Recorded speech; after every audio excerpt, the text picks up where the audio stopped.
Hello Summers and welcome back to another Teamfight Tactics video. My name is Christoph and today I'll be teaching you everything you need to know how to play the OP team comp Sorcerer Elementalist like a pro. I'll cover all the details including how to play out the different stages of the game, what units you should be looking for, and what units you can tech or pivot into. You'll start seeing this comp all over your games in the coming days, so we want to help you get a leg up on the competition.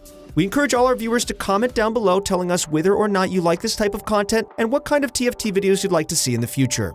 But before we get started, I want you guys to click on the link below to check out ProGuides.com. If you guys are interested in getting better at League of Legends and TFT this season, we have a ton of resources to help you out, including a ton of challenger coaches that will help take your gameplay to the next level.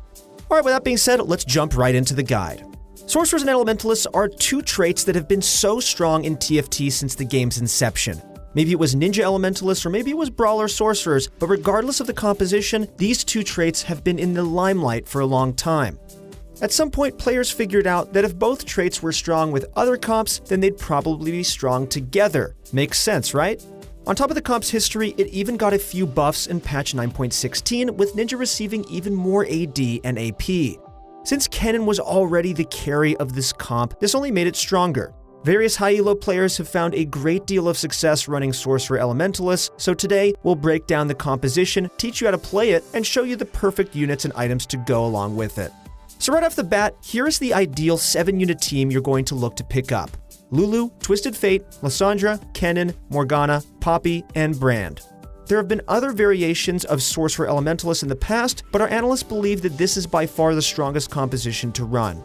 Each of these units fulfills a distinct role and honestly cannot be interchanged with anything else unless you're late game or you high roll super hard.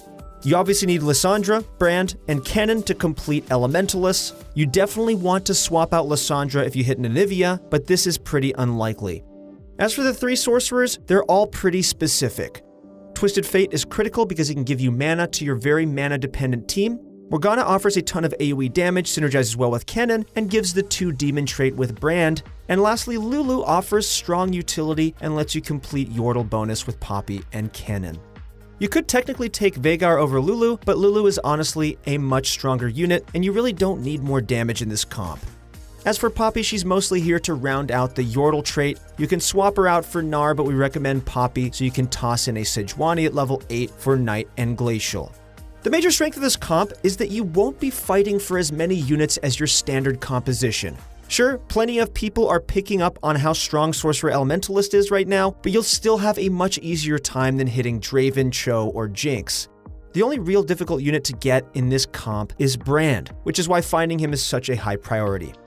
As for items, what you're looking for will be pretty standard, so it's up to you to figure out what you need in any given situation. Let's start by breaking down the core items in the build. Well, you'll ideally want to have a Guardian Angel, Morelos, and Redemption on Kennen, Guardian Angel on Morgana, and Static Shiv and/or Ludens on Twisted Fate. Now, some of these items are a bit more straightforward than others, so we'll break them down for you. Static Shiv and Ludens are strong in the early game and ensure TF will keep casting his ability with their flat mana. The attack speed and lightning damage from Shiv is great in the early game, and the constant procs from Ludens with his low mana cost can deal a ton of damage and scales pretty well on him. The 2 GAs on Morgana and Kennen are rather obvious. GA is a very strong item right now and practically ensures the unit will get its ability off. Since Morgana and Kennen have high impact AoE abilities, it's critical that these go off. Morelos is there to add the AoE burn with Kennen's ability and is guaranteed when paired with GA. And last but not least, we have Redemption. Now I know that we all thought Redemption was a bad item before, but it's actually really good in this composition. When Kennen dies with GA, the Redemption guarantees that he'll come back with full health, which means he'll get the most bang for his buck with his Lightning Storm. If he got busted before casting, then he'll definitely get it off now, and if he casted it before dying, then he might even get another cast. This also synergizes well with Morgana, since the same interaction applies to her ability and GA as well. As an added bonus, the Redemption can even heal your backline and Golem, which could make the difference in a fight. Alright, with the overview out of the way, let's get into how you should play out the game. In the early game, like so many other comps, you just want to build the strongest team possible while looking for your key units. Fielding an early Noble or Void comp is a great way to sustain throughout the early game until you can find your pieces. You can also toss in any level 2 units you happen to hit, since those are typically stronger than synergies in the early game. During this time, focus on upgrading the units you have and collecting your end comp while selling out anything you don't need for economy. However, there is one major caveat that we need to include here.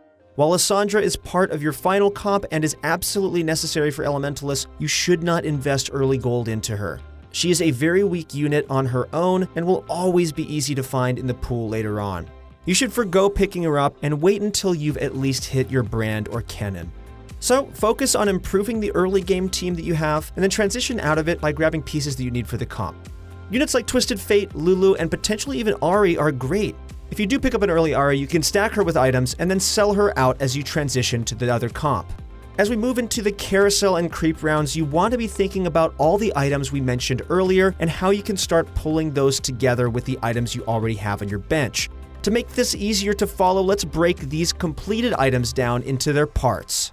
If you take the most ideal build, then you'd want to collect 3 tiers, 2 BF swords, 2 chain vests, 1 giant's belt, 1 bow, and 2 rods. This sounds like a lot, and realistically, it's not going to happen, but it's what you should be shooting for. The items on Cannon and Morg should be your priority for the late game, but the ones on TF will definitely help you smash the early game. Look at what you already have on your bench, think about the units you're temporarily running, and build whatever makes the most sense.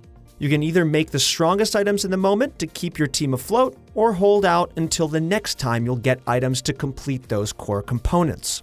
Up until the Krug round, and when you hit level 6, you'll probably just be running whatever composition was strongest. Like most comps, level 6 and 7 is when the composition really hits its stride. At level 6, your goal is to roll down to find key units and stabilize your composition, then level to 7 for the necessary unit slot and the increased chance of hitting brand. So, back to playing through level 6, at this point your goal is to round out your Sorcerer bonus with strong level 2 Sorcerers and to hit both Cannon and Morgana. You should hopefully have a couple TFs and Lulus sitting around, so look to complete them while fishing for these 3-cost units. You can also pick up a Poppy or Gnar if you've seen them, but these are less of a priority than the others, and are only really worth tossing in if you have both Cannon and Lulu.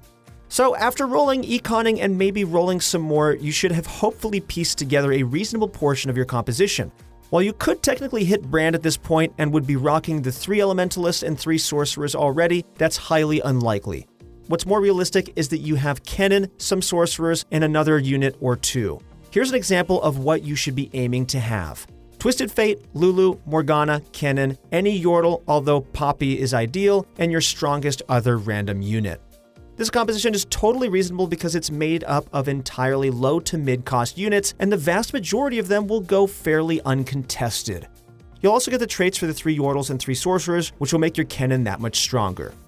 By this point, you'll actually be pretty darn strong and should be safe to econ up, while even potentially riding a win streak.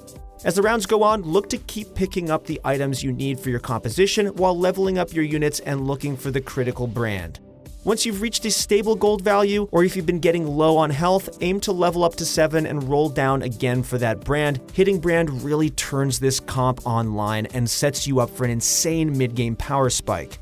When rolling for your units at both level 6 and 7, we can't stress enough how important it is to maintain composure. So many players will get anxious if they're losing and roll down to 0, or if they want to get as strong as possible and keep rolling, even if they only need one more upgrade.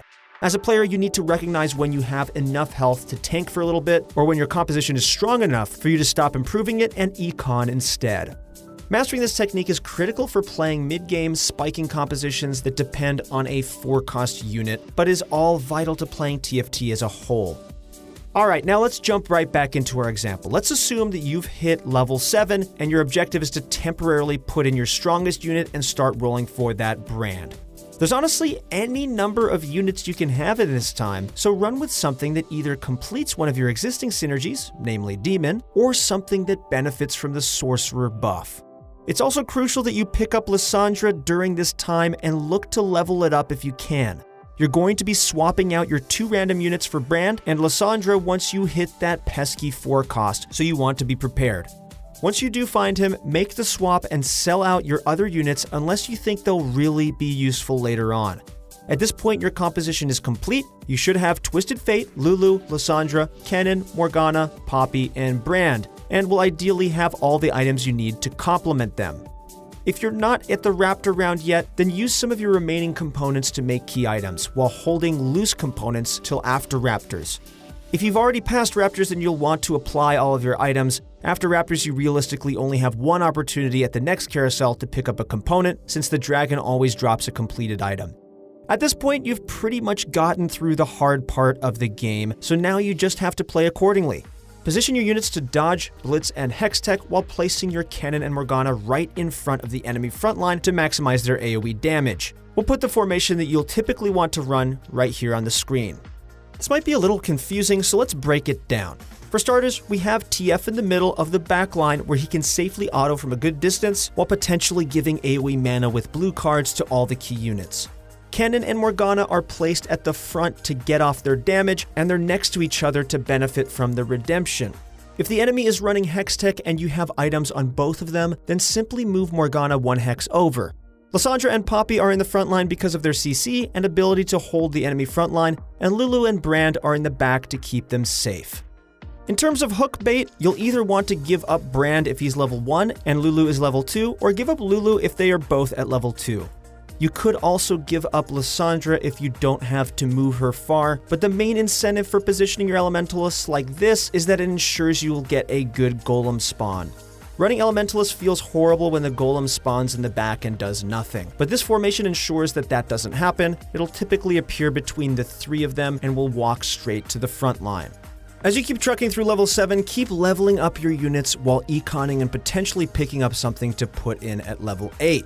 Once you get there, you'll want to throw in a Sejuani, giving you both Night and Glacial. On top of that, Sejuani is a great unit all around, so it's a win-win. If you can't hit the Sejuani, then feel free to go with Gnar instead, and last but not least, you can sell your Twisted Fate and replace him with an Aurelion Soul. You'll lose the potential mana gain, but a Soul will bring in a ton of damage, which is especially good against comps like Nobles and Brawlers. A Soul is also great against comps with major backline threats. A lot of the time, it might be difficult for Kennen or Morgana to damage the backline, but A Soul doesn't have a problem with this. Throwing him into the mix could definitely secure you the win in the late game. That'll be it for our guide on how to play Sorcerer Elementalist. If you guys enjoyed watching this video, then please leave a like, comment, and sub to our channel to be notified of the next one, and make sure to check out ProGuides.com if you want to see huge improvements to your gameplay this season. Thank you guys so much for watching, good luck in your next few games, and we'll see you on the Rift.